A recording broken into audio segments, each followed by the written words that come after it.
Bum bum bum bum bum bum bum bum bum bum bum bum. The Peter Dislike Show. Bum bum bum bum bum bum bum. All right, I'm recording this in my car because of something that I thought about today. One thing I really miss about Taiwan, aside from all the nice food there, and more importantly, the food culture, it's a lot easier to eat healthy there without running into too many headwinds, right? One other thing that I miss is I didn't have to drive. I want to talk about at least 3 or 4 aspects of driving that I Peter dislike, and feel free to add in the comments other ones that you guys also Peter dislike. So I'm driving a Honda Civic. I bought this in May. I had a Kia Forte and it finally died. And when I went to turn in the title of the Forte, on the title it says how many miles you had when you bought the car, I realized I had driven 40,000 miles. And when I did the math, I estimated that that's probably at least 1,000 hours of driving because most of that was within the city, right? I'm not a commercial driver of any sort. Most of that was in the city. Over the course of 3 years, I had driven 1,000 hours. And then I thought to myself, gee, what would I rather use 1,000 hours for? And then it dawned on me, in 3 years' time, all of the time that I spent on vacation didn't even add up to 1,000. Probably not even close, right? And maybe 1,000 hours would have been nice to add to my art projects. I probably did spend more than 1,000 hours on my art over the last 3 years, but it would be nice to have another 1,000.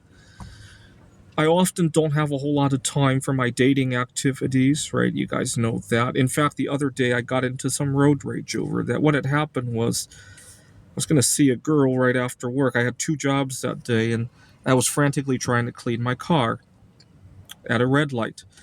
I live in an apartment. I'm often moving around, and so my car sometimes doubles as a spare closet. I mean, I have a storage unit too, but that's also pretty far from where I live. So sometimes the car literally becomes a closet of sorts. Especially during the summertime, I find putting my clothes in my car to be a good way to dry them. If I hand wash, the car doubles as a dryer in the summer heat, right? And or for my art projects, if something needs to be heated, like kept warm, the car is really good for that.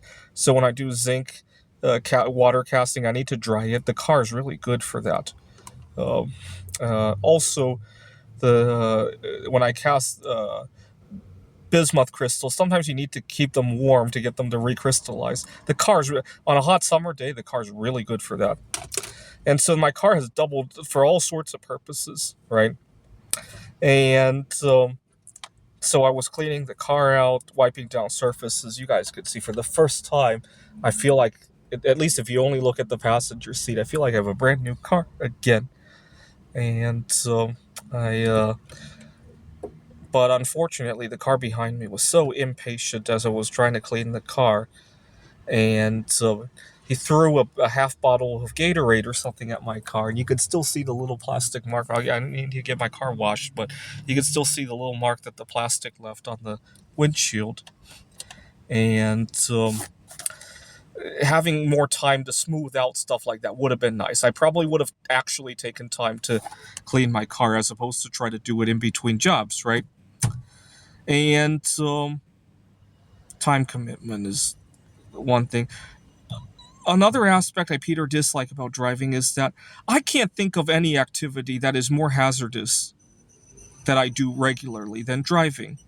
I mean, I guess you could say I teach at a school. There's always a risk of a school violence. That's always on everybody's mind. In fact, we drill for that all the time.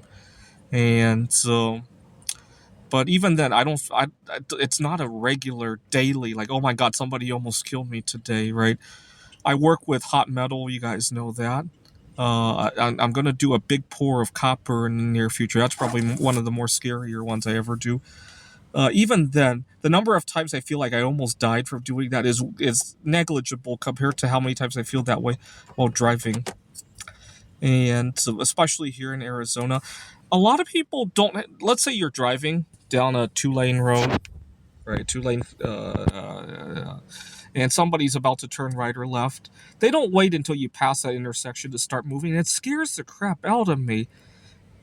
I always just instinctively jerk the steering wheel because I think they're really going to turn into me. And just inconsiderate. It's made me more aware of situations like that. Maybe that's just a cultural divide. I didn't seem to remember seeing any of that when I was living in Seattle or when I was working on my PhD in Rochester, New York. Rochester is considerably less dense than either Phoenix or Seattle, so I'm not sure if that's a good comparison. But and then, as if that wasn't bad enough, here in the Phoenix area, we have a lot of cop cars on the road. And am I doing anything wrong? Am I driving without a license or no insurance or something? I'm scared. No, I just don't have the bandwidth to add that into my life anymore. I am autistic, and when the police officer pulls you over, they're not very friendly. They're not going, "How was your day at work today? Where are you going? What do you have in your car? Why do you have so much stuff in your car?" And especially for me, like I said, I use my car almost like a closet. Uh, that could be very scary to me. And so I generally just try to avoid it. One day, I just had the misfortune of seeing a cop car behind me, and I thought I could turn into this gas station. I turned in, I couldn't believe my eyes. He turned in right after me. And so I ran into the gas station to lock myself in the bathroom as if I had a big stomach ache, right? And so I don't know what was going on. But my guess is that even if he wanted to pull me over, the fact that I was clutching my stomach and raced to the bathroom, he probably didn't want to interact with me after that, right? After all, we just experienced a pandemic not that long ago, right? So seeing somebody sick is kind of get away, right? That probably worked in that regard. I don't know if he was trying to pull me over. But if he was, and the fact that my stomach ache, my pretend stomach ache, scared him away, that was a good thing. Maybe I'll have to use that from now on, right? But it just adds a lot of complexity to the day. It adds hours to your commitment to the day, and then the cost of it, not to mention, right?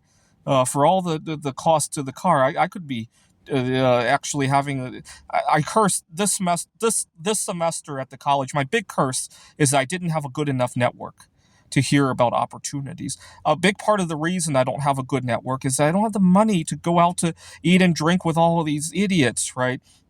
That's the crux of it. I hate to use words like that, but that's how I feel about it. If I didn't have to put all this cost into the car, I could probably do that, right? This is the Peter Dislike Show. Bum bum bum bum bum bum bum bum bum bum bum bum.